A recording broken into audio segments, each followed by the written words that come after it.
বিগত ফ্যাসিস্ট স্বৈরাচারের আমলে তিনি অনেক নির্যাতনের শিকার হয়েছেন। হাজারো নির্যাতনের মাঝেও তিনি বলেছিলেন যে এই দেশে আমার ঠিকানা, এই দেশের বাইরে আমি কখনো যাব না, এই দেশের জনগণের সাথে থাকতে চাই। তার এই কথাটাই আজকে ভেসে আসছে কানে। আর তিনি ক্ষমতায় থাকা অবস্থায় তিনি বিশেষ করে নারী সমাজের জন্য অনেক উন্নয়ন করে গেছেন। নারীদের বিনামূল্যে উচ্চতর ডিগ্রি অর্জন করার সুযোগ করে দিয়েছিলেন। সেই সুবিধার্থে নারীরা এগিয়ে গিয়েছে সমাজে, নারীরা প্রতিষ্ঠিত হতে পেরেছে তারই কল্যাণে। আর উনি আমাদের আবেগের জায়গা। ওনার মৃত্যুতে আমরা খুবই শোকাহত। আজকে বাংলাদেশ একটা অভিভাবক শূন্য হয়ে পড়েছে।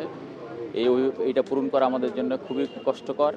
আমরা চাই ইনশাআল্লাহ আগামী দিনে দেশনেত্রী বেগম খালেদা জিয়া এবং জিয়াউর রহমানের উত্তরসূরি তারেক রহমান হাল ধরবে বিএনপির, এবং তার এই মৃত্যুতে আমরা খুবই শোকাহত। আল্লাহ যেন ওনাকে জান্নাতবাসী করুক, এই দোয়া করি। তিনি বাংলাদেশের একজন অভিভাবক ছিল, বাংলাদেশ একজন অভিভাবক হারিয়েছে।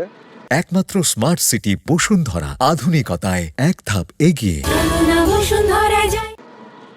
আমরা তার রুহের আত্মার মাগফিরাত কামনা করছি।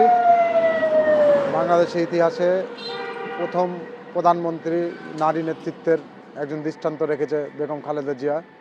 শিক্ষা এবং সমাজ ব্যবস্থাকে উন্নয়নের জন্য অত্যন্ত ভূমিকা রেখেছে খালেদা জিয়া।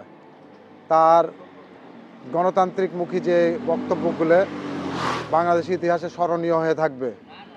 বাংলাদেশে একজন নারী নেতৃত্ব যিনি নারী শিক্ষা ব্যবস্থাকে এদেশে প্রচলন করেছে এবং নারীদের অধিকার ফিরিয়ে দিয়েছে।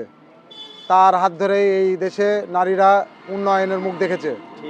বিশেষ করে খালেদা জিয়াকে অভিভাবক হিসেবে হারিয়ে শোক প্রকাশ করছে এবং আমরা সেই সাথে দলের নেতাকর্মীরা গভীর শোকাহত এবং মর্মাহত। 1,500 লোক যাচ্ছি, পর্যায়ক্রমে দুপুর বিকাল 4টার সময় ট্রেনে অনেকে গেছে, আবার মাইক্রোত করে যাচ্ছে, আবার রাত্রি 11টা 20-এ ট্রেন আছে সেখানেও যাচ্ছে, আবার আমাদের 4-5টা মাইক্রো আছে ওইখানে ইতিমধ্যে চলে রওনা দিয়েছে। এবং আমরা এই মুহূর্তে 2টা বাসের মাধ্যমে যে সকল মানুষগুলো বাকি আছে সেই সমস্ত নেতাকর্মী নিয়ে আমরা ঢাকা মুখে রওনা দেব। এই ক্ষতি বাংলাদেশের মানুষ কোনোদিন পূরণ করতে পারবে না।